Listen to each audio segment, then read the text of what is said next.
हे बघा, एक टोपलं मिरची घेतली आहे, ह्याच्यामध्ये 1 किलो मिरची बसत्या. हे सगळा पूर्ण मसाला आहे, त्याच्यामध्ये लवंग, मिरे, काळे सगळं ते त्याचा मसाला, तेजपत्ता हे सगळे एकत्र पूर्ण भाजून घेतलं. आणि दालचिनी, फूल सगळा मसाला भाजून घेतल्यानंतर धने भाजायला ठेवले. अर्धा किलो धने घेतले होते आणि पाव किलो मसाला, म्हणजे 1 किलो मिरचीला अर्धा किलो धने, पाव किलो मसाला. नंतर असे धने लालसर भाजून घेतले. त्याच्यामध्ये अर्धा किलो, म्हणजे अर्धा किलो पोहे असतील, अर्धा किलो पोहे टाकले. म्हणजे पोह्याने कसं भाजी अशी एकदम मिळून येते आणि चवीला पण छान लागते भाजी. अशी जास्त पातळ पण होत नाही, जास्त घट्ट पण नाही, चविष्ट होते भाजी खूप छान. पोहे चांगले लालसर भाजून घेऊन टाकायचे.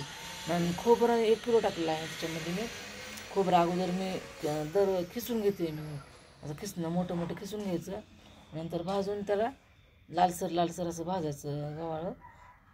आणि ते भाजल्यानंतर असं एकजीव होते पुन्हा. आणि शेंगदाणे पण पाव किलो घेतले होते, ते पण भाजून घेतले. नंतर मिरची अशी असे गव्हाळच भाजून घेतली, मिरची पण लालसर थोडीशी.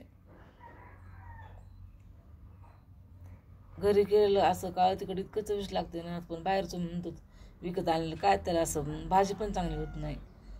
आणि त्याच्यामध्ये मी कांदा पण टाकला थोडासा, अर्धा किलो कांदा असेल किंवा थोडासा कमी असेल, ते अर्धा किलो कांदा टाकून घेतला भाजून लालसर सगळं. आणि घरीच वाटलं मी सगळं मिक्सरवर.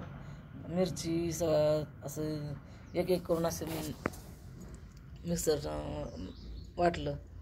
कांदा, मिरची, नंतर असं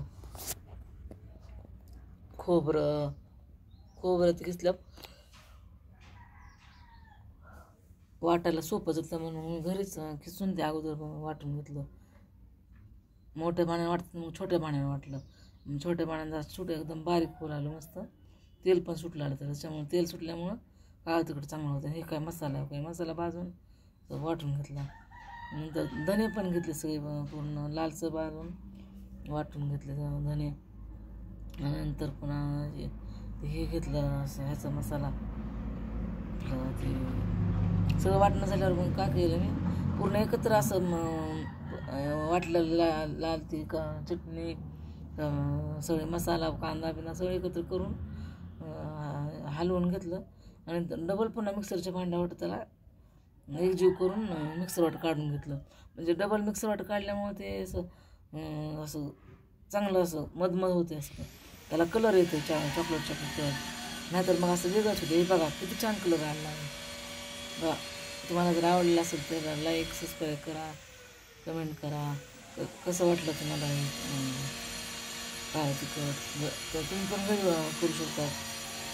आवडलं असेल तर करून पहा, एकदा नक्कीच करून पहा. त्याची इतकी छान भाजी होती या काळ्या तिखटाची, बघा तुम्ही करून तर पहा, खूप छान वाटते.